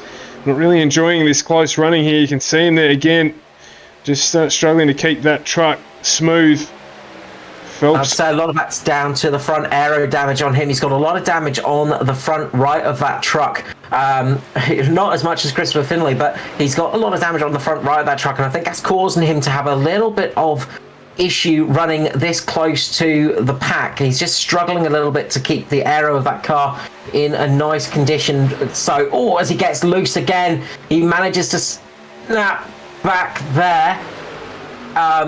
that is getting so close. So Nathan Clark, it's looking a little bit struggling. He's definitely struggling, and I'd say that's mainly down to the aero just being that little bit bent and washed out, so it's causing the truck to just wobble in a direction that he's not quite used to, especially when he gets the side draft on him. You can see as soon as Foster gets close to him out at the side, all of a sudden that truck gets really, really loose and very leery and hard to handle. Yeah, and then you got the 195 as well of Wooden just behind him, and once he pulls out as well, that just distracts him a little bit too. So there's plenty going on to concentrate with here, let alone a truck that wants to do a little bit of its own thing on the exit corners. Again, it's just getting real loose.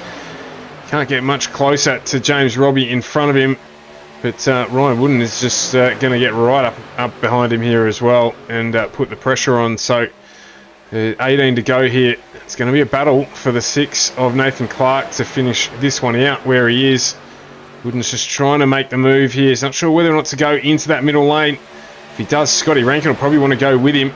Try and make the move. Oh, there's a motor. Nathan Clark's engine has gone. I was about to say, Stuart, Nathan Clark has to watch out running that close because he has got some damage on the front of that truck, and I expect his engine is going to start overheating because he was running right up underneath James Robbie, and it has happened. It was a couple of seconds before I could say it, so I didn't get the full value of that one, but yeah, he was running so close to the back of James Robbie. That was a matter of when, not if, unfortunately. And I was about to say with Nathan Clark, he's got a lot of experience on dirt tracks. It's all Ruben Phelps and James Robbie just making a tiny bit of contact there. I think that was so close there. Yeah, I'm not even sure if it was Phelps that got him. Oh, it was a bit of both, actually. So he actually got a bit of a push from Ryan Wooden just behind him. Ryan got underneath the back of him, pushed him forwards a little bit, and then up into Phelps. So there was just that little bit of contact there. So not the lap Pace Syndicate would have wanted. They've gone from having 2 cars at the front of this race to being towards the back of the grid now.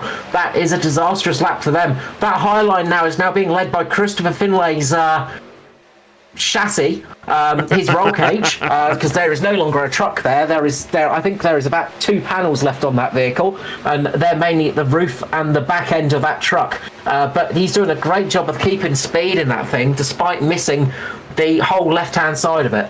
It does show you that iRacing got a little bit more work to do on the damage model when a car with that much panel damage can be up the front of the race.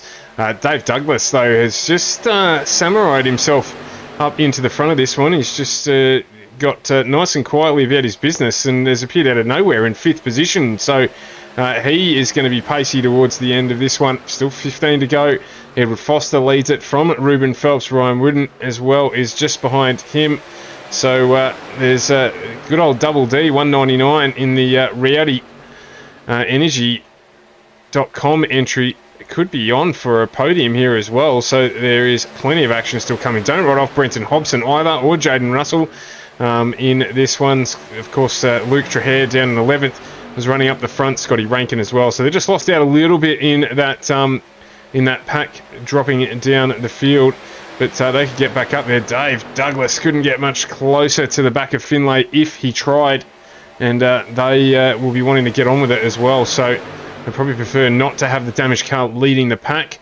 And Hobson's right behind him, as is Aaron Dillon, who's managed to make his way back up to the front of this one after, again, getting caught out in one of the drop-offs of the higher line.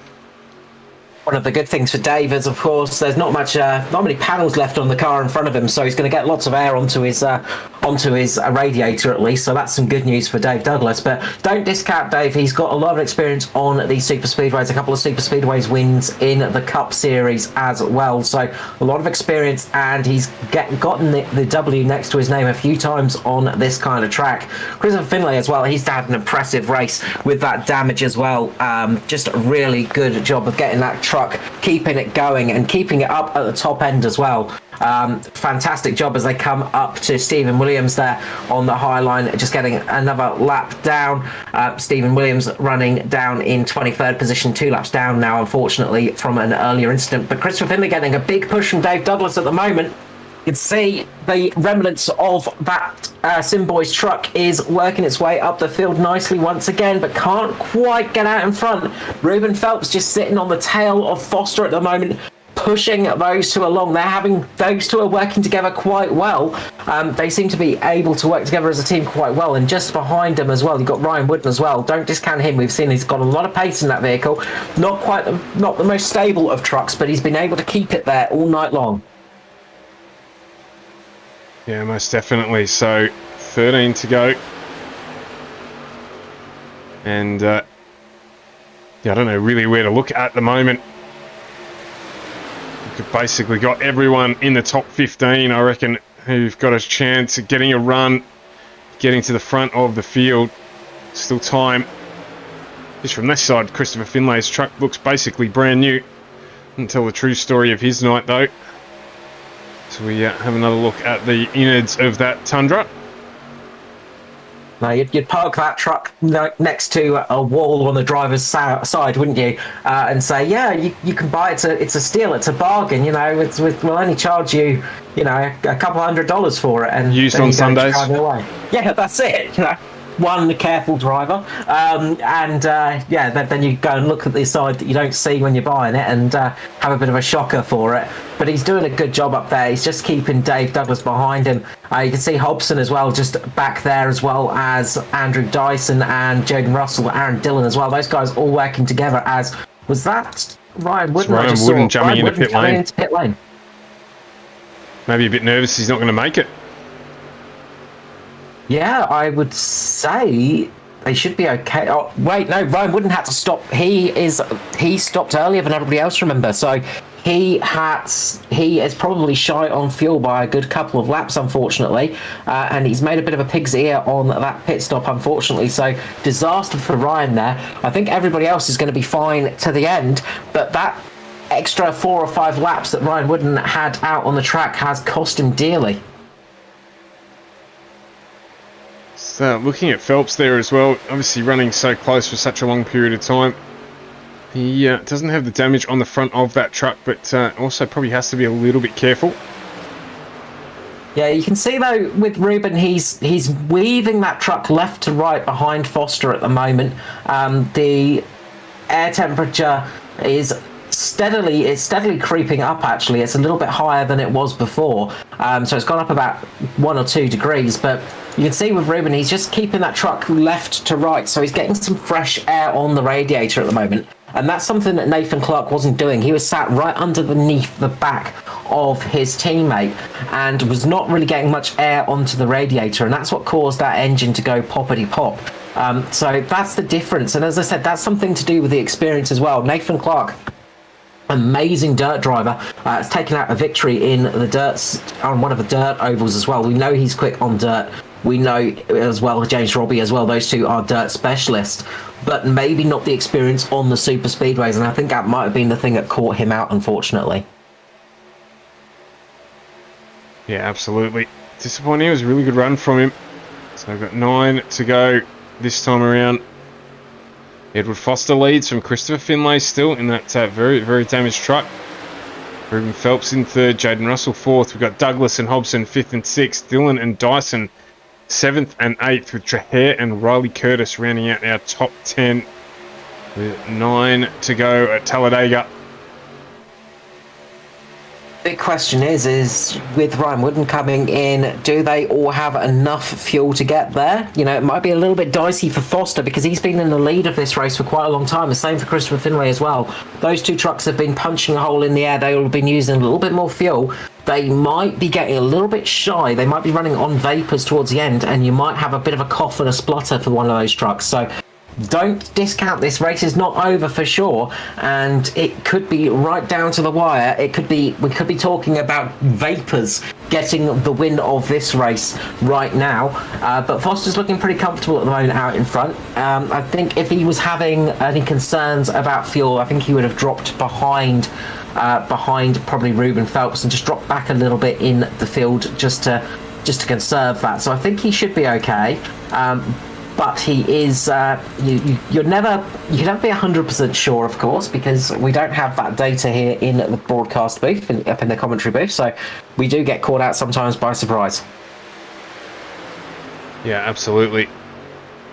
Can have a quick look at this, however, which just shows you how long they've been on the stint, and if Foster's in trouble, taking into account that he has been leading, Finlay will probably run pretty close as well.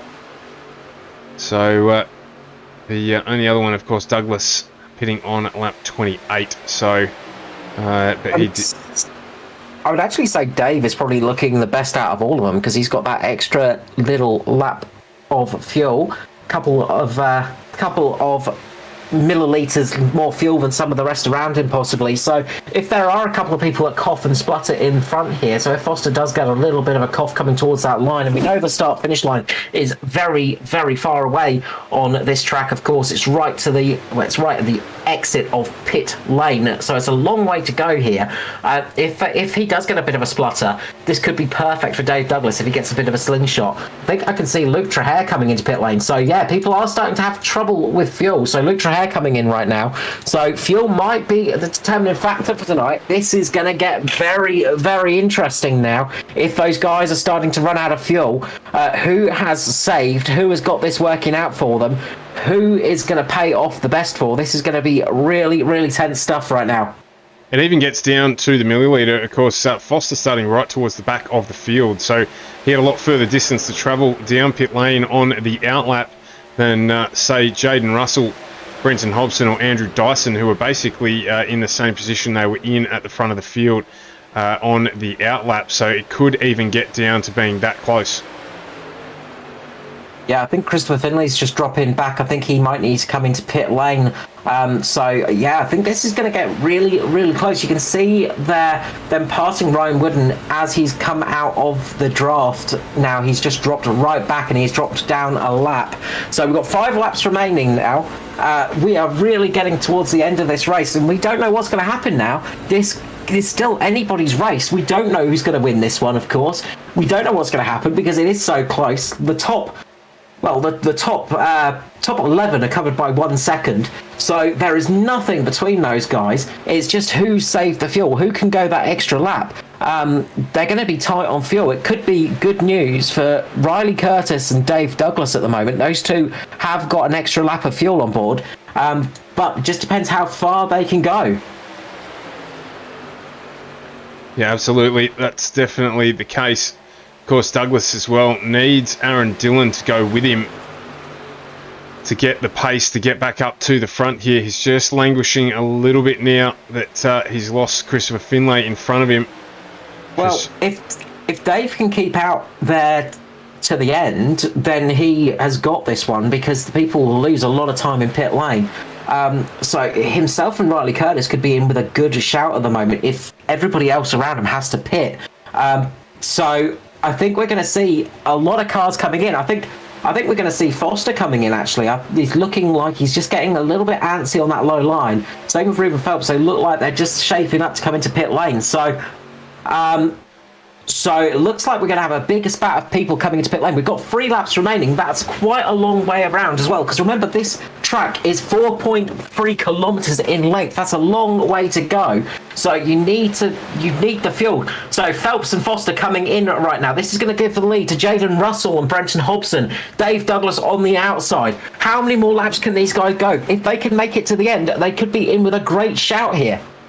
And of course, Douglas is in the truck in the best condition out of those leaders. A bit of damage on Jaden Russell's truck there on the rear quarter. Look, a lot of it is not going to do a lot given the position that we're in the race, but we always talk about it every week. The cleanest trucks definitely perform better towards the end. Dave Douglas now up into second position. Andrew Dyson, don't write him off either. His truck nice and clean too. And he definitely is one to keep an eye on. But as you say, a lot of these guys are going to be questioning now that Foster's gone in as well. Of course, there's that mental game of, oh, wow, do I need fuel as well? Or am I going to make it to the end? So we just have to wait and see here as we're going to get around, and we're going to have 2 to go. Yeah, it's of course when you're running in the pack, you do save a lot more fuel than some of the other cars, but it is a big old lap around Talladega. So I think we're going to see a lot of these guys just running on vapors towards the end. It's just going to be who's going to cough, who's going to splutter. Dave Douglas at the moment is leading that charge up the top of the line. He stopped a lap later than the rest of these guys. Same with Riley Curtis. So you've got to say at the moment they're looking the best for fuel, as the 93 there, or who was that through? I think that was Riley Curtis. Yeah, Riley Curtis just coming up towards the front of the pack. So yeah, as I said, those guys have got a little bit more fuel to play with. As Dave Douglas just gets a moment there. He's just snapped out. So he's just had a big moment. He's just lost the front of that truck. That is disastrous for Dave. Yeah, with a lap to go, effectively, he's just snapped out of this race for the lead. So you're going to see Dyson now go wide and take up the fight to the leaders here. It's Russell, Dyson, Hobson, Curtis, Davison. Ryan Jones is in here as well as Gary Wellman as we round for the last time on this huge Talladega track. Dyson there just getting a little high. Jones is fast behind him. They're going to have to move together as Russell's down. He's out. He is out of fuel. And that means Hobson's in. There's a huge accident.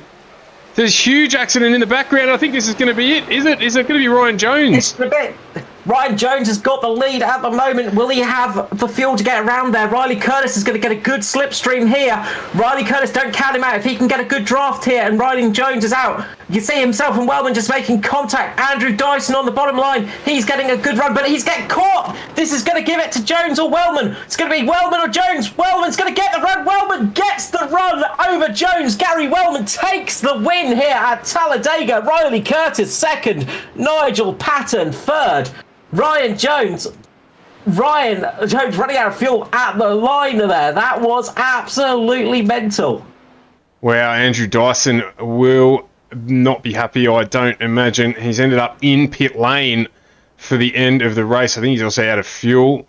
So everyone there running very, very close to the line, but taking nothing away. Gary Wellman, Simboys Racing, number 45, getting a win. Riley Curtis coming home in second place in the 93 Snap on Tools entry.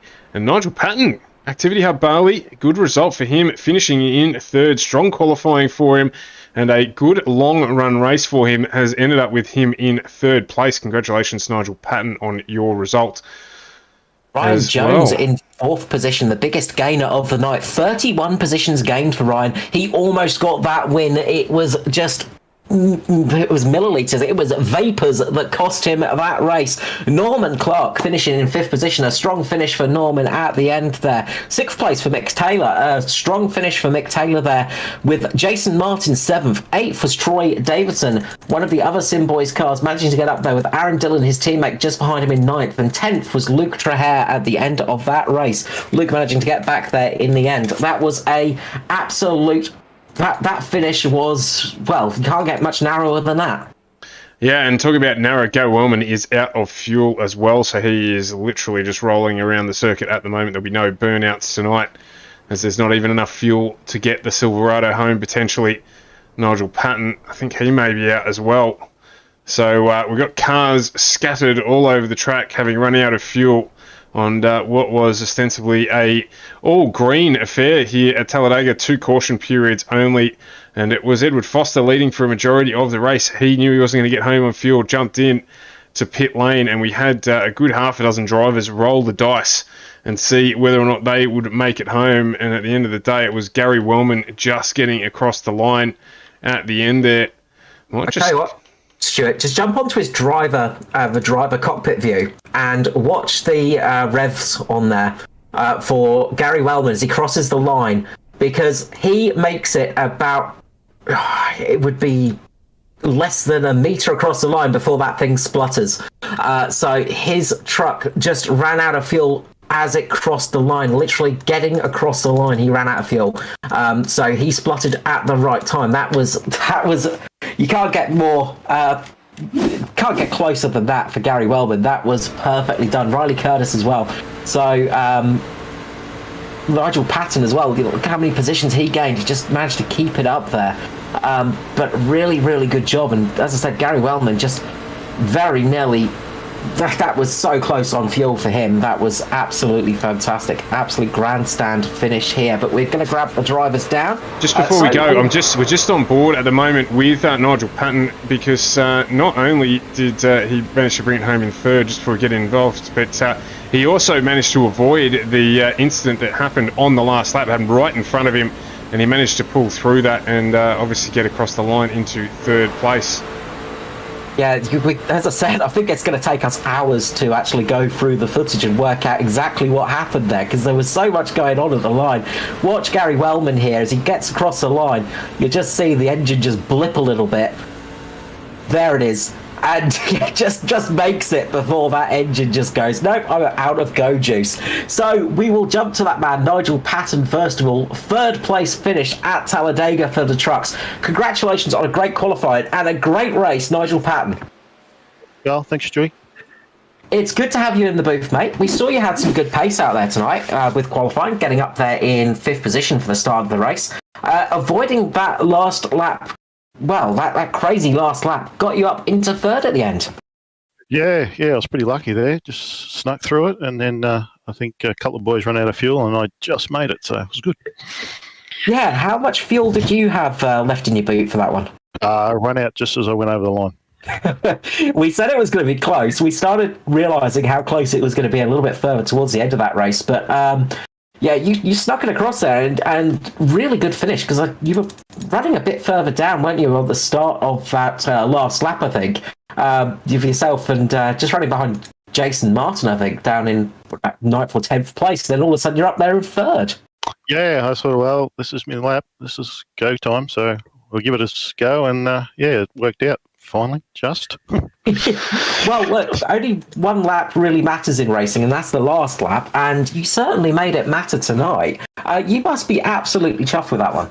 Yeah, especially, the actual competition of tonight's pretty tough, so it was great to be up there, so it was good for the team, so it was great. Well, that's it. You to say about competition, we saw you guys running 2 to 3 wide pretty much all night. How tiring was that one? Yeah, it was full on concentration there for a fair bit of it. Yeah, it was crazy, but it was a great race, and so it was great to everyone. Good night, and well done to Gary and Riley and all the boys, so it was great. Congratulations to yourself, and congratulations to the Activity Hub Barley team. Well done on that third place finish, and as usual, the usual thing of shout out and love to your sponsors. Yep, yeah, thanks, boys. Activity Hub Barley, Shorey does a great job with the team. Raymond, who's our team leader, he's not here tonight, he's playing 8 ball, I think, but he does a power of work for us, and everyone else in the team does a really good job. So thanks to everyone, and you guys for sponsoring the race, and Ed and the boys for putting on ANZCAR. It's great. Thank you very much. Well done on that great finish, Nigel Patton there for Activity Hub Barley. Next up, we're going to jump up to second place finisher, Mr. Riley Curtis. You snuck that one in at the end, mate. Yeah, that was pretty hectic, actually. That's the first time I've been involved in a full-blown fuel race at somewhere like Dega, so it was pretty intense. How peckered were you when Troy Davidson came up in front of you towards that last lap? Yeah. That last lap, there was just shit. Well, sorry, there was stuff going on everywhere, so I was just trying to survive it, and I don't even know who was around me. I knew that Jonesy was there, and I think Dyson was somewhere, but yeah, it was wild. Yeah, that was a pretty hectic last lap. We saw that you stopped about a lap later than everybody else. How were you on fuel for that last run? Because I pretty much dropped the hammer for the last 2 laps to try and make something happen. I think I had 300 mil in the tank when I crossed the line. I only gained about 1 litre by pitting extra. So you had a lot of fuel left then? Yeah. 300 mils, that's plenty. Oh, no, that was a great run towards the end. As we said, we're sort of watching out and keeping an eye on things, and all of a sudden I sort of noticed yourself and Dave Douglas were sort of some of the late stoppers, and I sort of said, watch out for Riley on this one, because we saw you coming up there, and all of a sudden you just appear from nowhere, very close towards the end there. That last lap, I mean, you must have passed about 7 or 8 cars there as well.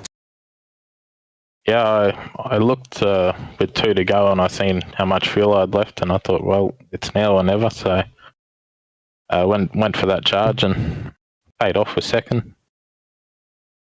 Yeah, it was a good charge indeed. You missed out on the narrowest margins there. I think it was very, very close to getting that win by 0.096 of a second. So really nothing between it at the end there. So again, a really good strong finish for yourself. Obviously, just one away from the top, but you must be pretty happy with that finish.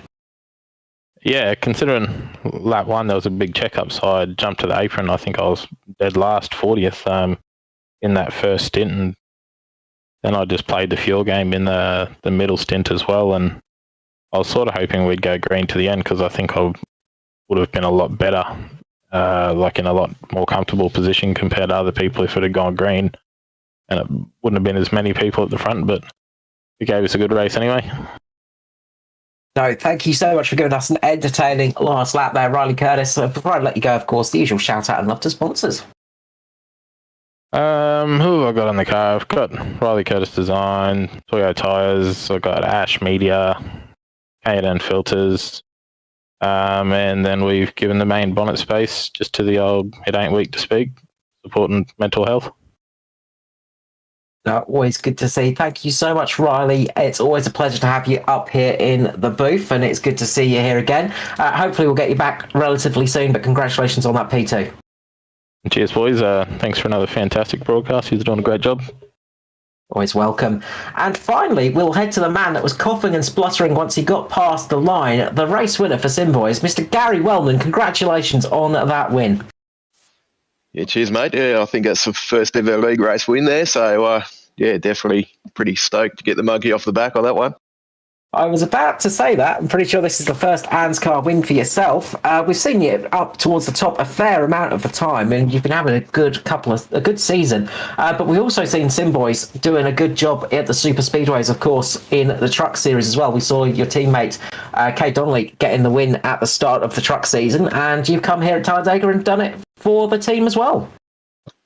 Yeah, she's a bit of a fuel save game, that one. And, yeah, I was pretty much saving to the last half a lap, knowing that she would probably be coughing over the line. And, yeah, that's exactly what it did. So, bit gutted I didn't get to do my burnout. But, yeah, still awesome, fun race, and stoked to get the win on that one. We saw a bit of hip and shoulder towards yourself and Ryan Jones there right at the end as well. Fair bit of door rubbing and stuff like that, but you could see Ryan was out of fuel, and obviously yourself pretty much choking as soon as you got across the line. Yeah, we were banging doors a bit, and yeah, Ryan was pretty good about it. I wondered if he'd be a bit crapped off about the pass at the end there, but yeah, he's out of fuel too, and we're all good. So, yeah, no, I just missed all the wrecks all through the race as well, so I had a few close calls and kept her in one piece. So, yeah, I'm stoked. And one last thing, just want to talk about, of course, you had so many of your teammates up around you throughout that race. We saw great qualifying from all of you. It's probably yourself excluded from that one down there in 22nd, but you guys were strong all throughout the race. You managed to keep a good pack running with all of you. How was the teamwork with all of you tonight? Yeah, we probably didn't work heaps as a team, but we were all up there and we were, on the Discord chatting away and making sure we're looking out for each other. So, yeah, no, it's awesome to have all the boys up the front, running in top 10 for a fair bit of the first half of the race there. And, yeah, no, it definitely keeps things interesting when we're up there. So it was good a few of us held on to the end anyway. Yeah, absolutely. And a bit of a shout out to your teammate Christopher Finlay for getting his truck home, considering it was missing about 99% of its panels at the end of that race. But a really good run from yourself, and congratulations on that first victory. 22nd to first at Talladega, winning at Talladega as well. That must be a special feeling. Yep, no, that's definitely one I won't be forgetting anytime soon. And, yeah, stoked to get my first win. So, yeah, well done to Ryan and Nigel as well in the podiums. And, yeah, no, it was just a fun finish there. And of course, before I let you go, the usual shout out and love to sponsors. Yeah, just Simboys again. Yeah, good bunch of blokes, and we usually have a few beers up the shed every Friday, so we have a bit of a laugh with it and have some good fun. Yeah, ANZCAR as well. Yeah, really good series. Just yeah, all us boys enjoy racing the ANZCAR, and yeah, FGM as well. You guys for the good broadcast. Always good to watch on a Friday night in the shed as well. Yeah, I was about to say, I imagine Friday night's going to be beers and watching this one over again. Yeah, I reckon I'll have a bend in me this Friday. Well, crack on open for us. Have a good night, Gary, and congratulations again on that first victory. Thank you. Well, Stuart, the end of that race was a little bit hectic. You could call it hectic. I'm not really too sure. Yeah, I've now watched the playback 3 times there, as we've just got the top 3 on the screen, and there's plenty of movement around there. So I can see a little bit of moving going on in the Discord around it, but I don't think it'll affect the result at the front there. A fantastic drive from those 3 at the end. A little bit of Rubbins racing, a great finish, and big shout out to Ryan Jones as well, up 33 places and in it right till the end when he ran out of fuel, but taking nothing away from our podium tonight. Gary Wellman, Riley Curtis and Nigel Patton, our top 3 at Talladega tonight in the trucks. That's it. They might not have had the speed across the night, other than Nigel Patton. He was up there pretty much all night long, but they managed to save the fuel when it was needed, and that's a big factor in racing on ovals, is managing to keep a little bit of extra fuel hidden away when you need it, and they worked it out perfectly for that one. So great to see from those guys. An absolute great finish here at Talladega as well. We'll be heading to Michigan next time out for the Truck Series on the 21st, so 80 laps around Michigan. We've also got the Wednesday night Thunder Series, of course, the Xfinity Series coming up, and that will be at Nashville, the Nashville Speedway. And then, of course, we have the Cup Series as well, Nashville Super Speedway, this Thursday night, there we go, eventually got it right. Thursday night, of course, at the Nashville Super Speedway. The first time we're really using that, of course, this week, because it's just been released from iRacing, of course. A classic speedway, a fantastic place. We call it a Super Speedway because that's what it was back in the day, but it's a little bit smaller than what we'd expect from tonight. It's not quite a Talladega. It's a very different kind of track. It's been I think it's been a good 20 or 30 years since NASCAR last raced there as well, so it's fantastic to see it back on the track map. And of course you can see that all here on FGM eCar, so make sure to hit that subscribe, like button and the bell to make sure you get the notifications on that to catch more of this great NASCAR racing action. Absolutely. So no Tuesday night ANZCAR, Oz Sim Series even. That series is off still for a couple of weeks, back on the 29th of June, and I know the guys are working hard in the background, as are we, on the launch for Season 4. So do keep your eye out on our socials for that, and to everyone who watched tonight and tuned in, thank you very much. To Carl Withy, of course. Carl, thanks very much. Enjoy your Tuesday evening off, and we will catch you all back here on FGM eCast, your e-place for pace, on Wednesday evening with the return of the Thunder Series on FGM eCast. Thanks for watching.